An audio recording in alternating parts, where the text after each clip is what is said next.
क्या आप class 9th science के मैटर इन सराउंडिंग चैप्टर यानी हिंदी में अगर देखा जाएगा हमारे आसपास के पदार्थ, ठीक है, में टॉपर बनना चाहते हैं तो इस टॉप एमसीक्यू क्वेश्चन को ज़रूर देखें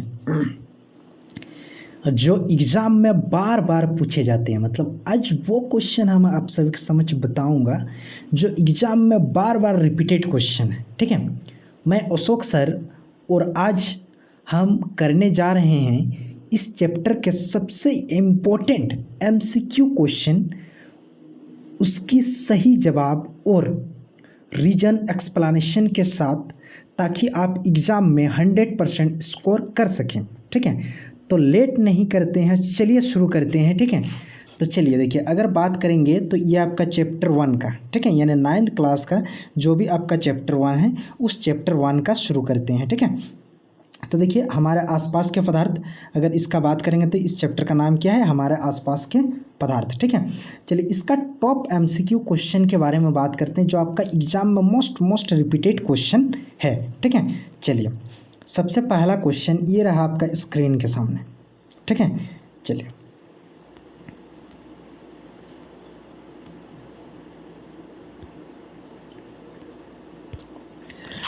पहला क्वेश्चन आपसे पूछा जा रहा है कि पदार्थ के कोनों का स्वतः मिलना। मान लीजिए कि आप इसको इस प्रकार से समझ सकते हैं कि पदार्थ के ये एक कोण है, ये एक कोण है, ये दोनों कोण आपस में क्या हो रहा है, एक दूसरे से मिल रहा है। दोनों कोण आपस में आके एक दूसरे से अपने आप, स्वतः का मतलब क्या होता है, खुद। जब अपने आप मिल रहा है, ठीक है, तो उस प्रक्रिया को क्या कहा जाता है। तो जब कोई पदार्थ स्वतः अपने आप से मिलता है तो उस प्रक्रिया को जो बोला जाता है, आपको क्या बोला जाता है, विसरण बोला जाता है। तो इसका करेक्ट आंसर क्या हो जाएगा, विसरण। यानी दो पदार्थ का स्वतः अपने आप मिलन की प्रक्रिया को क्या कहा जाता है, विसरण कहा जाता है। चलिए नेक्स्ट क्वेश्चन की ओर मूव ऑन करते हैं, और ये रहा आपका स्क्रीन के सामने नेक्स्ट क्वेश्चन। देखिए बाष्पन की प्रक्रिया, बाष्पन का मतलब क्या होता है। मान लीजिए ये कोई एक वस्तु है, इसके ऊपर क्या है, पानी है। इस पानी को जैसे नीचे से हम वाष्प देंगे, हीट देंगे, नीचे से जैसे हीट देंगे तो हीट देने की वजह से पानी में जैसे 100 डिग्री टेम्परेचर हो जाएगा, पानी में जैसे 100 डिग्री टेम्परेचर होगा तो पानी क्या बनेगा, वाष्प बनना शुरू हो जाएगा।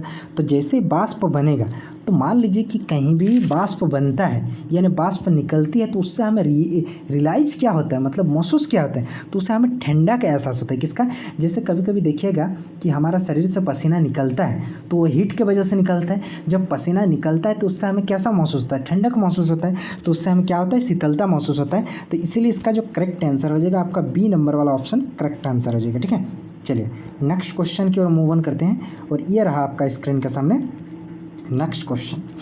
देखिए आपका क्वेश्चन में पूछा जा रहा है द्रव से ठोस में परिवर्तन को कहलाते हैं। देखिए जब भी कोई पदार्थ के स्टेट का बात करेंगे तो उसमें 3 स्टेट होता है। एक होता है आपका ठोस, ठीक है, सेकंड स्टेप क्या होता है, द्रव, ठीक है, और थर्ड स्टेप क्या होता है, गैस। तो ये जो 3 पदार्थ की 3 अवस्था होता है। तो आपका क्वेश्चन में पूछा जा रहा है अगर कोई द्रव अवस्था में है, अगर कोई पदार्थ द्रव अवस्था में है और परिवर्तन होकर किस में जा रहा, ठोस में जा रहा, तो जब कोई पदार्थ द्रव अवस्था से परिवर्तित होकर ठोस अवस्था में चली जाती है तो देखिए द्रव का मतलब क्या होता है, जिसमें हीट रहेगा, और द्रव को जैसे हीट को ठंडा कर देंगे, मतलब धीरे धीरे ये होने देंगे, ठंडा होने देंगे, ठीक है, तो उसका टेम्परेचर क्या होगा, डाउन हो जाएगा। टेम्परेचर जैसे ही डाउन हो जाएगा तो वह क्या हो जाएगा, जमना शुरू हो जाएगा। तो इस प्रक्रिया को ही क्या बोला जाता है, आपका जमना। तो ऑप्शन नंबर डी इसका क्या हो जाएगा, करेक्ट आंसर हो जाएगा।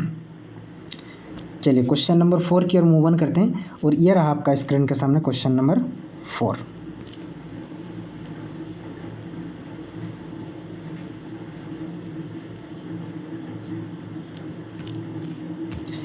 निम्न में सबसे कम घनत्व किसका है। मतलब आपका क्वेश्चन में पूछा गया ये जो 4 ऑप्शन हैं, चारों ऑप्शन में से जिसका घनत्व सबसे कम है उसको बताना। पानी का घनत्व अगर देखेंगे तो ज़्यादा होता है, लोहा का घनत्व भी ज़्यादा होता है, शहद का भी देखेंगे तो ये भी ज़्यादा होता है। अगर हम बात करेंगे कि ये जो रुई है, रुई का जो घनत्व होता है वो क्या होता है, सबसे कम होता है। इन चारों ऑप्शन में से अगर देखा जाएगा तो रुई का जो घनत्व होता है वो सबसे कम होता है। तो इसीलिए इसका करेक्ट आंसर क्या हो जाएगा, रुई हो जाएगा। चलिए क्वेश्चन नंबर 5 की ओर मूव ऑन करते हैं, और ये रहा आपका स्क्रीन के सामने क्वेश्चन नंबर 5। बाष्पीकरण को कौन से कारक प्रभावित कर सकते हैं? मतलब जो भी बाष्पीकरण होता है, बाष्पीकरण का मतलब होता है जैसे मान लीजिए यहाँ पे पानी है, पानी को गर्म करें तो उससे बाष्प निकलता है। जब बाष्प निकलता है तो कौन कौन सा कारक उसके वजह से क्या होता है, इफेक्ट होता है, उसमें प्रभाव पड़ता है। तो देखिए सबसे पहले जब भी बाष्पीकरण की प्रक्रिया होगा तो वायुमंडल का जो टेम्परेचर होगा, टेम्परेचर धीरे धीरे क्या होगा, इंक्रीज करेगा, ये यानी ये बढ़ेगा, इंक्रीज करेगा, तो तापमान में तो परिवर्तन होगा।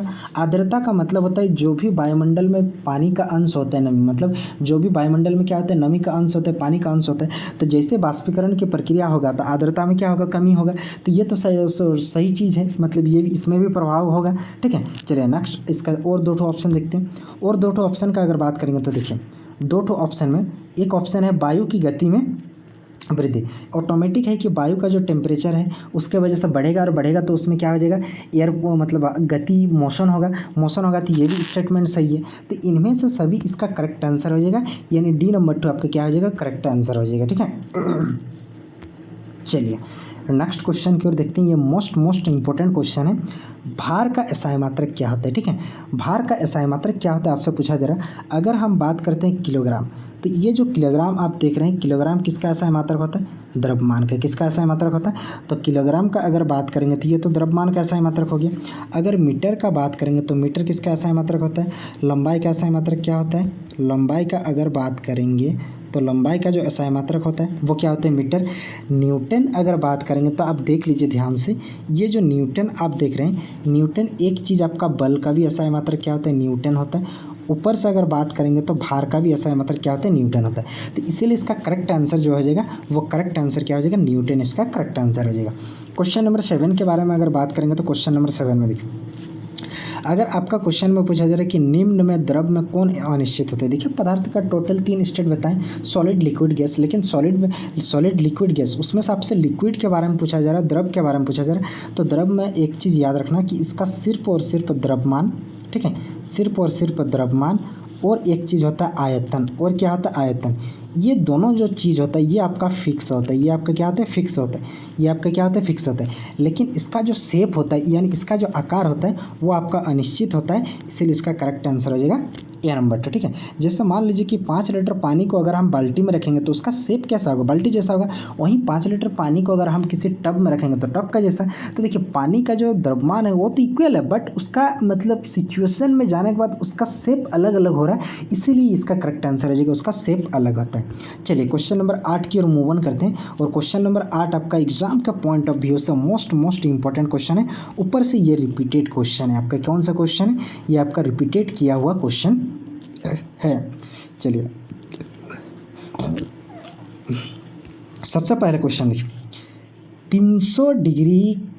300 के को आप सेल्सियस में बदलिए।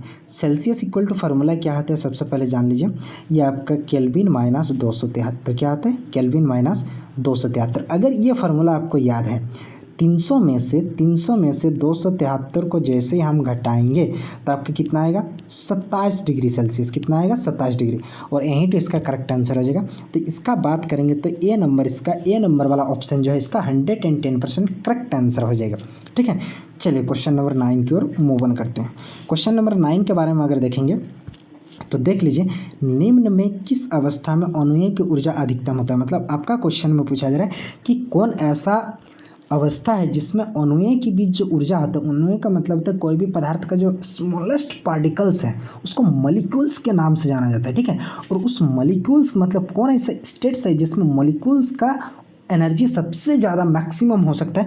तो आप याद रखेंगे, अगर बात करेंगे ठोस में, तो ठोस में जो अणु होता है सबसे पास होता है। ठोस में अणु क्या होता है, सबसे पास। अगर गैस में बात करेंगे तो सबसे दूर होता है। द्रव में बात करेंगे तो ठोस की अपेक्षा से थोड़ा ज़्यादा दूर होता है। तो सबसे ज़्यादा पास किस में होता है, ठोस में होता है। जब ठोस में सबसे ज़्यादा पास होता है तो इसका मतलब ठोस में अणुओं की ऊर्जा सबसे अधिक होगा, इसीलिए इसका ए नंबर 2 आपका क्या हो जाएगा, करेक्ट आंसर हो जाएगा। ठीक है, चलिए क्वेश्चन नंबर 10 की ओर मूव ऑन करते हैं। और क्वेश्चन नंबर 10 ये रहा आपका स्क्रीन के सामने। निम्नलिखित पदार्थों में किसकी संपीड़नता सबसे अधिक है। संपीड़न का मतलब, ये वर्ड का मतलब अगर आप जान गए, संपीड़न का मतलब होता है दबाना। क्या होता है, दबाना मतलब किसको सबसे ज़्यादा आप दबा सकते हैं, कौन ऐसा पदार्थ का स्टेट है जिसको आप सबसे ज़्यादा दबा सकते हैं, उसी के बारे में आपका क्वेश्चन में पूछा जा रहा है। तो देखिए अगर गैस को तो सबसे ज़्यादा दबाया जा सकता है, गैस को पूरा दबा सकते हैं, द्रव को उसके अपेक्षा से कम को दबा सकते हैं और ठोस को सबसे कम दबा सकते हैं। अगर आपका क्वेश्चन में पूछा जाएगा कि कौन ऐसा पदार्थ का स्टेट है जिसको सबसे ज़्यादा दबाया जा सकता है, तो गैस इसका करेक्ट आंसर हो जाएगा। और कौन ऐसा पदार्थ का स्टेट है जिसको सबसे कम संपीड़न किया जा सकता है, दबाया जा सकता है, और ऐसा आपका ठोस आंसर हो जाएगा। ठीक है, तो सबसे ज़्यादा जो दबाया जा सकता है वो किसको दबाया जा सकता है, ठोस को। तो इसीलिए इसका करेक्ट आंसर क्या हो जाएगा, सॉरी ये सबसे कम दबा सकते हैं और सबसे ज़्यादा दबाने का बात पूछा जा रहा संपीड़न, तो इसका करेक्ट आंसर हो जाएगा गैस। तो option number D is correct answer. ठीक है, आई होप हमको लगता है कि ये जो चैप्टर 1 था मैटर इन आवर सराउंडिंग, ये चैप्टर का 10 मोस्ट MCQ क्वेश्चन देखा गया है, जो आपका रिपीटेड क्वेश्चन है और एग्जाम के पॉइंट ऑफ व्यू से ये आपका मोस्ट इंपॉर्टेंट क्वेश्चन है। आई होप हमको लगता है कि ये 10 क्वेश्चन आप पूरी तरह से समझ गए होंगे। चलिए मिलते हैं नेक्स्ट वीडियो में। ठीक है, इसी टाइप का हम चैप्टर 2 का लेकर आ रहे हैं। तब तक के लिए जय हिंद, थैंक यू।